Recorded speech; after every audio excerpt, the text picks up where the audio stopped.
Hi, I'm Chris Larson, and in this segment of Western Wisconsin Journal, we're going to be talking about hunting safety. It's September, we're going into October, people are going out into the woods, it's deer archery season, it's also waterfowl season, and things are getting going.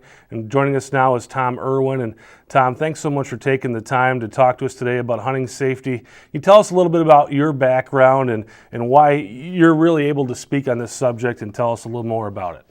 Well, Nate knows that I've been involved in the local Hudson Rod and Gun Club for quite a few years, and I've taught a lot of classes up there, so he called me and asked me if I'd be willing to do this.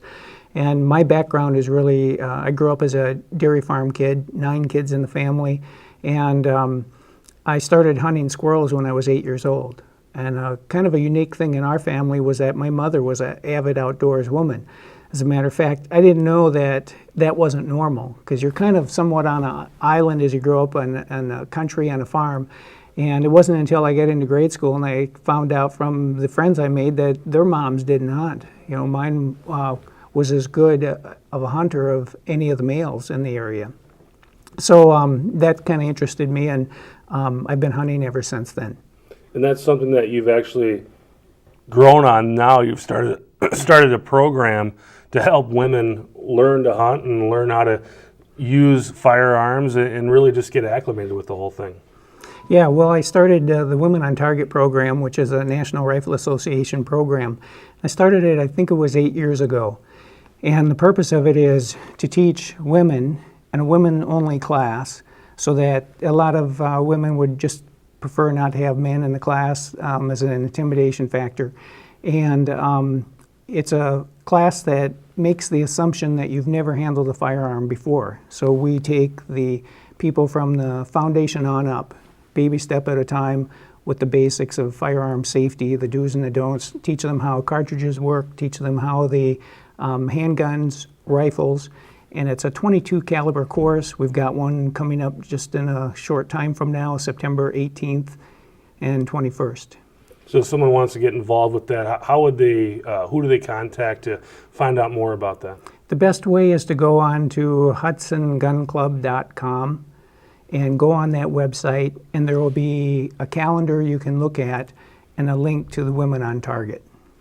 Well, you talked about guns. We're still a few months away really from that. Basically, it's a state holiday. It's the gun deer opener here in the state of Wisconsin, but that's really, you know, that's the season where we have more hunters in the woods than any other time throughout the season. And when you have that many hunters in the woods, then people need to really be conscious about what they're doing. Can you just tell us a little bit about, I mean, there's folks out there that are gun deer hunting that never took a hunter safety course. My dad's never taken one. He's just old enough where he's just not required to. Let's do a little refresher for them and talk a little bit about maybe what they should think about as they're going out into the woods. Well, in regard to those people like your dad, my dad, they were old enough they were not required to take gun hunter safety courses. That's changing. And, you know, most of those older folks are on their way out. They're not hunting anymore. And so I think the best indicator is if you look from a safety standpoint, firearm ownership is at an all-time high. A lot of people don't realize that. But the important part about it is firearm incidents and deaths because of accidents are at an all-time low.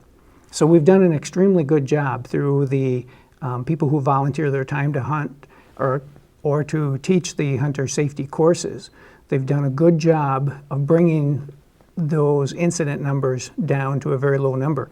I mean, we're now going at times where you may have a year where you don't have one firearm-related death. And to put that into perspective, there's normally, the numbers are between 600 and 700,000 people who take to the woods during gun season. That's a lot of people shooting a lot of guns. And I think that's a testament to realize that the biggest problem, the biggest safety problem, is more people making mistakes with tree climbers and falling out of the tree. Mm-hmm. You've got tree climbers, and you really, one of the things that I don't think a lot of people talk about really is fitness and preparing your body. I mean, it seems like every year there's guys that are walking out to their stand and maybe going up and down hills that really haven't done anything physical all year and have some health problems. And one of the things that I try to work on, because I've got a lot of hills, is just getting out and starting to do some walking. And people don't think of that as hunting safety, but it really is. That's a great, absolutely. Get in shape before you go out and do it. And when you talk about the safety aspects, one issue that's troubling is people shooting in the dark. That is such bad judgment, and yet it just seems to happen every couple of years. You have somebody do that, and you can't pull. You absolutely do not pull that trigger unless there's no doubt. In terms of another part of getting in shape, and I take this from experience of mentoring a few young men that I have, is during the firearm, if you pick that firearm up and you hold it out, you're stretching out your arm, and depending on where you're holding it, and it takes some strength.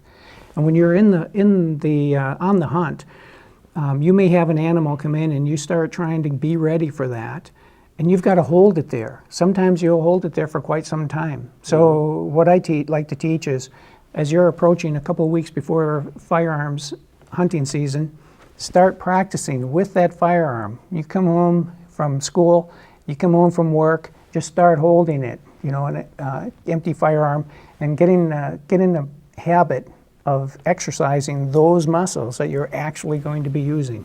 Yeah, strengthen those muscles. We talk a lot about it at the archery shop, about archery muscles, and it's a completely different muscle than what people are used to. And you talked a little bit about trees there earlier, and that's something that more and more hunters are taking to the tree stand and getting up in the air so they can really see the deer kind of work the way they would naturally, because you're up out of their sight lines and able to do things like that. And again, that's one of those spots where if you're going to be injured hunting, that's probably the place that's going to happen. You talk a little bit about tree stand safety. Well, tree stand safety is pretty basic, it's pretty simple, but it takes discipline. And you have to adhere to some basic principles. When you climb, the commercial climbers are very good. I've never heard of one failing in the last 2 decades because of liability, because of things like that. They're very safe.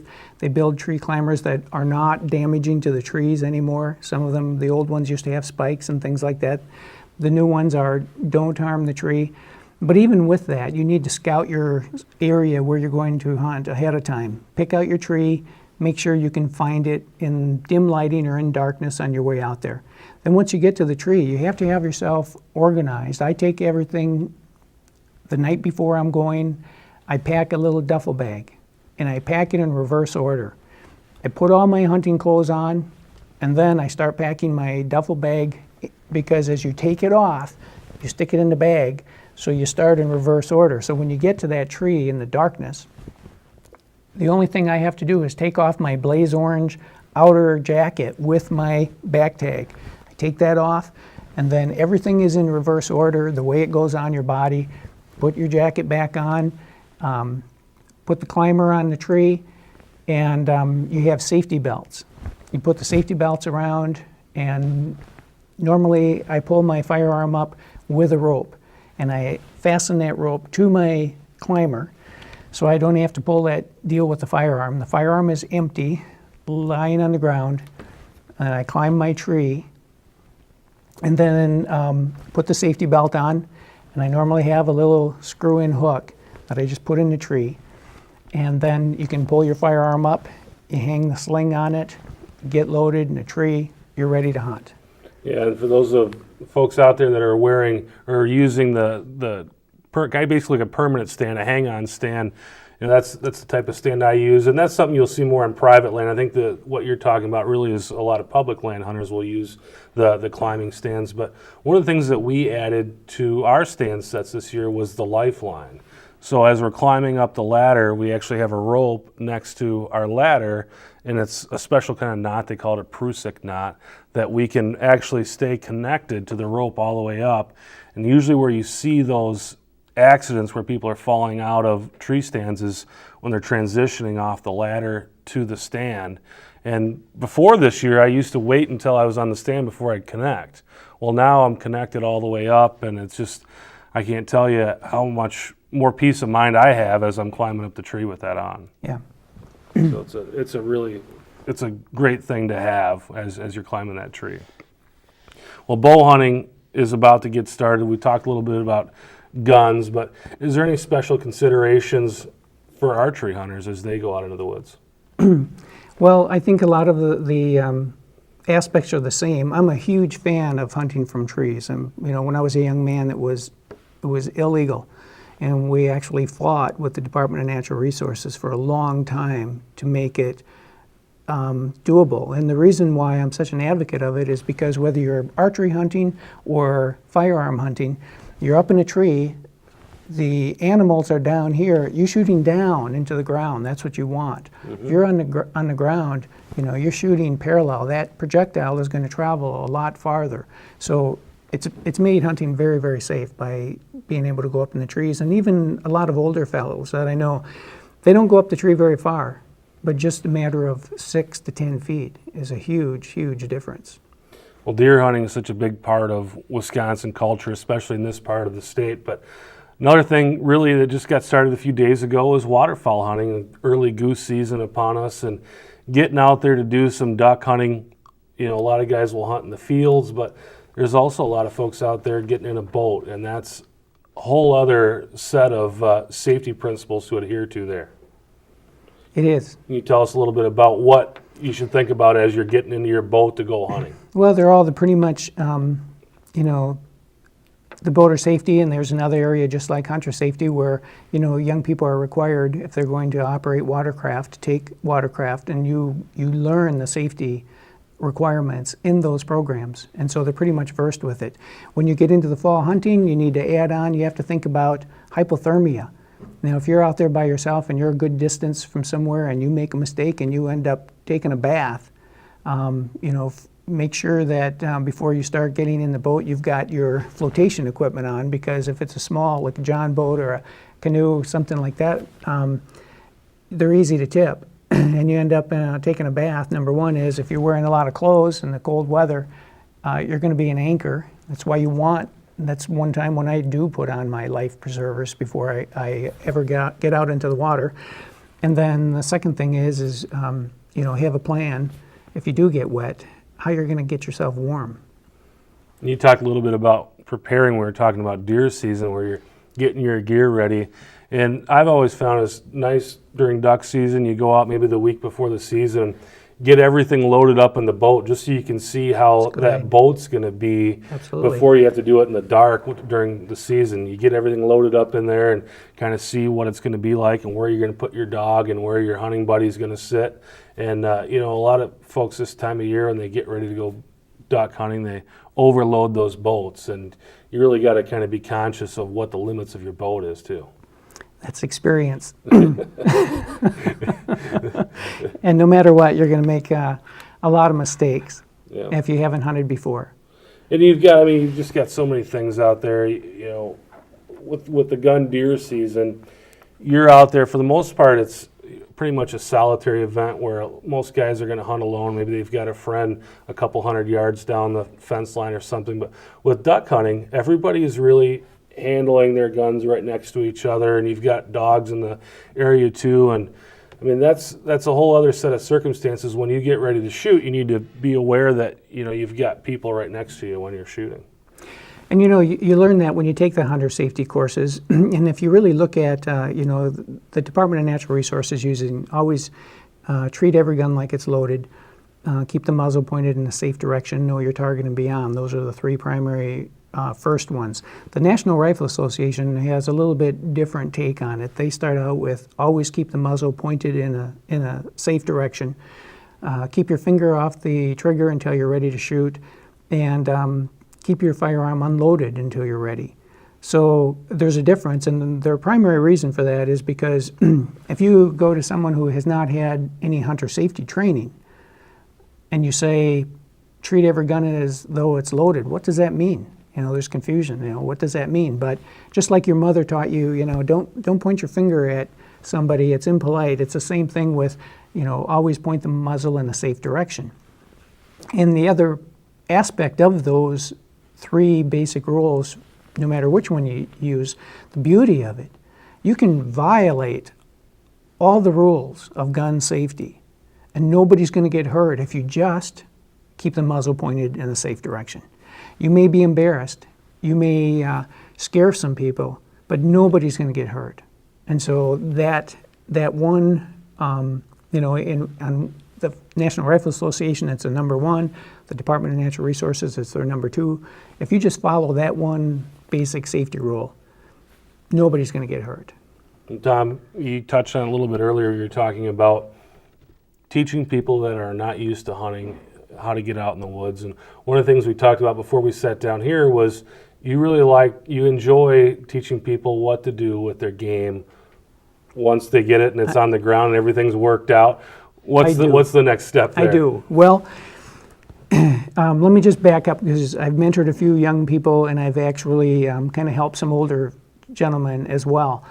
And I want to say the number one rule for success is stillness. And that's the hardest thing for people to master, the self-discipline to stay still.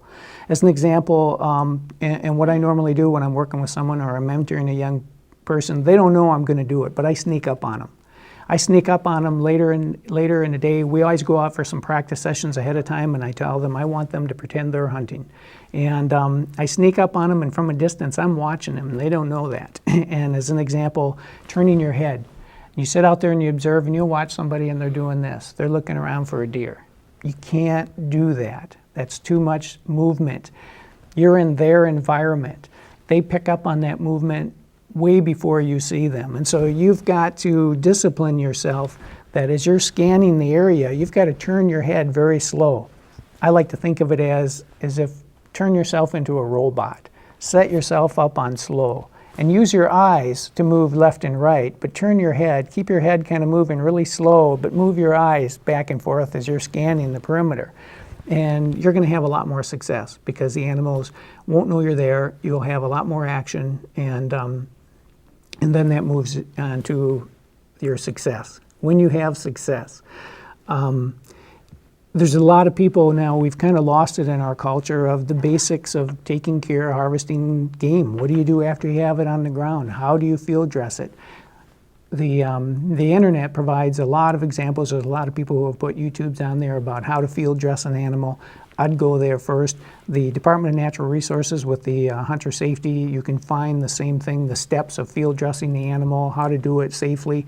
And the last process, and this has been, there's been some young men who their parents don't hunt, and they've wanted to hunt. And as an example, I had one guy tell me, my dad keeps threatening not to let me hunt deer because it costs too much to have the animal processed. And so what I do when I mentor, and with this young man, I didn't mentor him, he made a successful hunter out of himself by getting hunter magazines and reading them and learning. He's self-taught. You can educate yourself. And I go over and I teach them how to bone out the animal, how to skin them, how to bone them out, which cuts they want to keep for steaks, for roasts, and what they want to grind into hamburger. And I also, for people that are at it, what they're finding is part of the problem is government interventions with our local processors of meat, which has made it much more costly for them to just simply grind hamburger and do things like that. So I went up to Farm and Fleet, I bought a nice grinder, and I do all my own grinding. So I completely package, bone out, and label everything myself. And that's what I teach people to do. So, it's a good skill to have. Yeah, it's one of those things that, like, as you said, it's a good skill to have. It's something that is really never going to go out of style. I mean, it's something that we're always going to eat until we're gone. So That's right. If you can provide for yourself and learn how to do that for yourself, it's going to be something that is always going to be a skill that's going to do you well in life. So, well, thanks so much for sharing some of your knowledge here. And if people want to find out, you talked a little bit about the Hudson Gun Club, and they do, your program that you work with and hunter safety courses as well. How do people find out more information on really the things that we talked about here? Yes.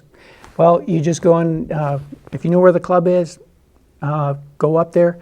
If you don't know where the club is, ask somebody. Most people in the community know where it is. You can go online, hudsongunclub.com. And if it's been a long time since you've shot firearms, that's not a problem. When you go up there, You go out on the range, the people are friendly, they're helpful.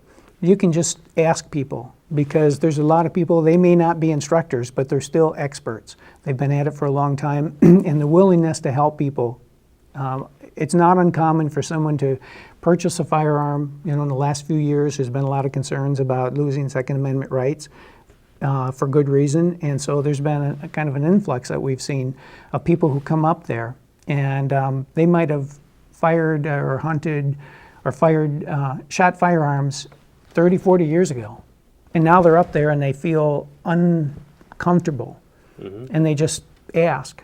And there's always plenty of people up there that are more than willing to help. They're experts, and they get back into the shooting firearms safely. Well, again, Tom, thanks for doing what you do and Okay. stopping in to talk with us a little bit. And for those of you watching, we appreciate your time.